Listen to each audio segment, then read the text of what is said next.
나와 결혼해 줄 수 있어요? 무심한 눈길이 불안한 표정의 여자에게로 느릿느릿 향했다. 오랜 시간 공을 들였을 것으로 보이는 헤어스타일, 그에 어울리는 화장, 그리고 곱게 정리된 손톱?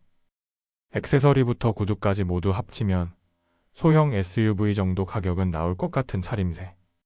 그 모든 꾸밈이 스스로 원한 것처럼 보이지는 않았다. 정은서. 그녀는 중견기업인 산영푸드 회장의 장녀로 올해 28이다.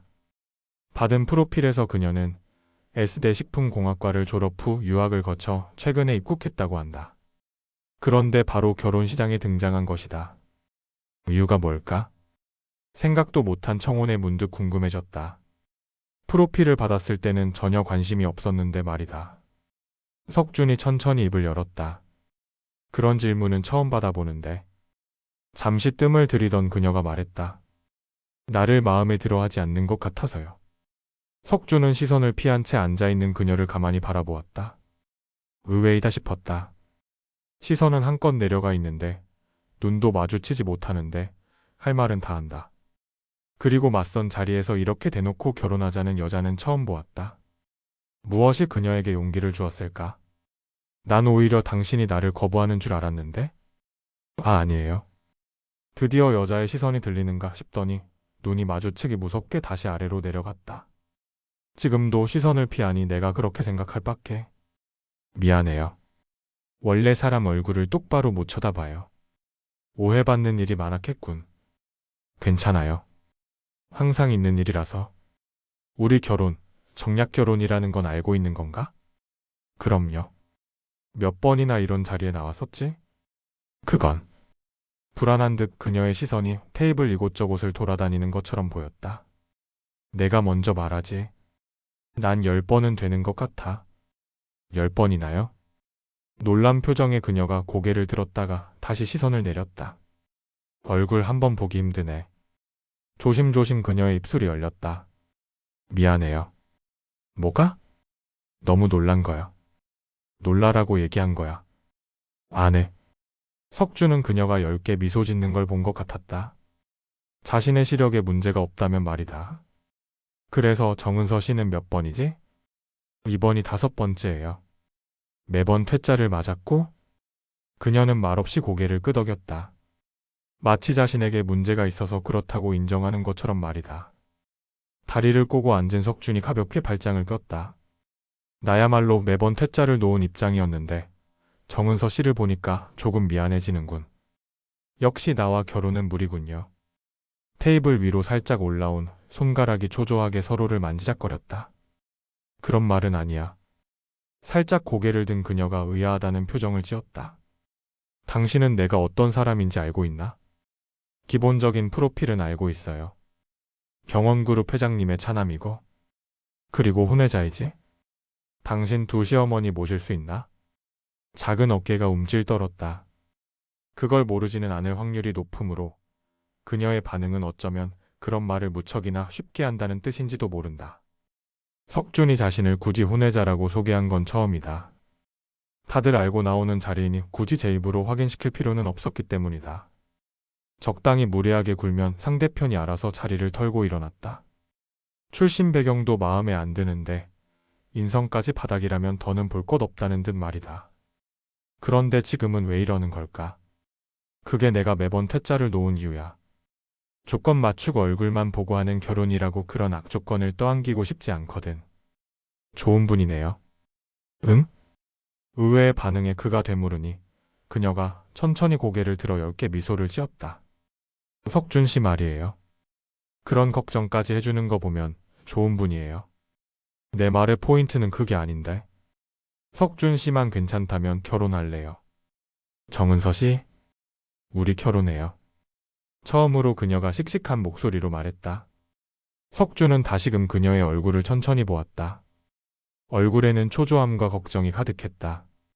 억지로 용기를 끌어모은 동그란 눈동자는 차칫하며 눈물이라도 떨어질 것처럼 보였다. 석준은 곧 시선을 돌려 커피잔을 입에 댔다. 아무래도 겁먹은 고양이에게 간택당한 기분이었다. 맞선이 끝난 후 결혼은 속전속결로 이루어졌다. 정식 상견례가 끝난 후 은서는 석준의 친모와 만남을 또 가져야 했다. 하필 골라도? 즉, 그의 친모 유혜경은 혀를 차며 대놓고 못마땅한 표정을 지었다. 누구를 데려다 놓아도 혜경은 불만을 드러냈을 것이다. 제 며느리를 제 손으로 직접 선택할 수 없으니 말이다. 제가 열심히 하겠습니다, 어머님. 긴장으로 어깨에 힘이 바짝 들어간 그녀가 작은 목소리로 말했다. 석주는 제 옆자리에 앉아있는 그녀를 슬쩍 쳐다보았다. 그녀는 오늘도 무릎에 올린 손을 가만히 두지 않고 만지작거렸다. 긴장하면 나오는 습관인 것 같았다. 열심히 하겠다고 하니 두고 보마. 믿지 말아야 할 거야. 내가 내 남편의 친모라는 사실을 말이다. 네. 명심하겠습니다, 어머님. 석준의 시선이 이젠 제 모친 혜경에게로 향했다. 혜경은 별채 사모님의 명칭부터 싫어했다. 그럼에도 본가 대저택의 별채에서 지내는 건 나름의 시위였다. 결혼을 약속했으나 결국엔 본처에게 돌아간 남자를 향한 항의이자 분노 표시? 그러니 듣기 싫은 호칭도 묵묵히 듣는 것이다. 한때 마음을 주었던 남자는 보상이라도 하듯 석준을 제 아들로 등재하였으나 그녀로서는 본처에게 유일한 가족인 아들을 빼앗긴 것이나 마찬가지였다.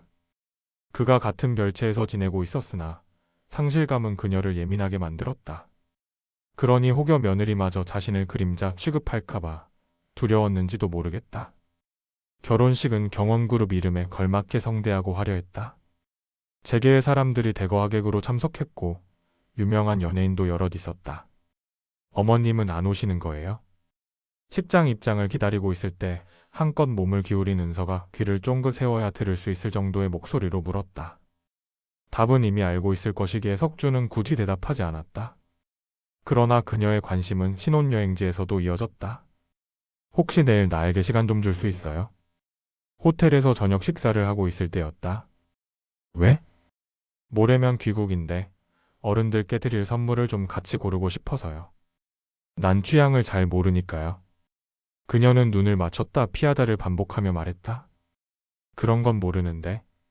아, 그럼 혼자 다녀올게요. 그 말은 아니었어? 석준이 와인을 마시며 대답했다. 포크로 샐러드를 뒤적거리던 그녀가 시선을 들었다. 내일 특별한 일정이 있는 것도 아니고 같이 가. 고마워요. 그녀가 수줍게 대답했다. 다음 날, 두 사람은 명품 매장 한 곳을 방문했다. 당신 어머님은 주로 어떤 색상을 좋아하시는 것 같아요? 우리 어머니? 네, 당신 어머니. 석주는 순간 어느 어머니를 말하는 것인지 혼동되었다. 그래서 대놓고 물었다. 어느 어머니를 말하는 거지? 아, 알아들었다는 듯 고개를 끄덕이던 그녀가 말을 이었다. 본가로 들어가기 전에 두 분 어머님에 대한 호칭부터 정하는 건 어떨까요? 그러면 대화할 때 조금은 수월할 것 같아요. 석주는 잠시 생각에 잠겼다. 그는 그런 고민을 해본 적이 없었다. 그가 어머니를 말하면 고용인들은 상황에 맞게 움직였기 때문이다. 그건 딱 꼬집어서 설명할 수 없는 무언가였다. 골똘히 생각하던 그녀가 방긋 웃었다. 그냥 쉬운 걸로 해요. 뭐지? 본체 어머님은 그냥 어머님이라고 부르고 별체 어머님은 친어머님이라고 부를게요. 친어머니? 아, 석준 씨까지 그렇게 부르라는 건 아니에요. 내가 당신에게 말할 때만 그렇게 쓸게요. 안 그러면 헷갈릴 것 같아서요. 편할 대로 해. 네. 빙그레 미소를 보이던 그녀의 시선이 곧 물러나고 석준은 다시 생각에 잠겼다. 친어머니라. 그녀의 말도 일리가 있었다. 자신이야 어느 어머니든 결과적으로는 같았지만 그녀에게는 구분이 필요했으리라고 말이다. 그녀는 매장에서 꽤 오랜 시간 머물며 선물을 골랐다. 특히 친모에 대한 선물은 여러 번 괜찮냐고 물어보기도 했다. 어렵게 선물을 결정하고 결제까지 끝냈을 때 그가 물었다. 당신 부모님께 드릴 선물은? 그건 면세점에서 사면 돼요. 왜? 여기서 같이 사면 될 것을. 우리 부모님은 선호하는 브랜드가 확실해서요. 면세점에 입점한 브랜드니까 괜찮아요. 그래. 그는 지갑을 재킷 안주머니에 넣으며 고개를 끄덕였다. 신혼여행에서 돌아온 은서는 그의 친모 혜경에게 선물로 가방을 건넸다. 가방을 이리저리 살펴보던 혜경이 못마땅한 표정으로 물었다. 이거 저쪽 여자 거보다 비싼 거니? 은서는 크게 당황했다. 선물을 고를 때 가격을 따지고 구입한 것은 아니었기 때문이다. 솔직히 가격은 기억도 나질 않았다. 이 사람이 1시간 넘게 고민해서 고른 겁니다. 가만히 있을 줄 알았던 그가 나서서 대답했다.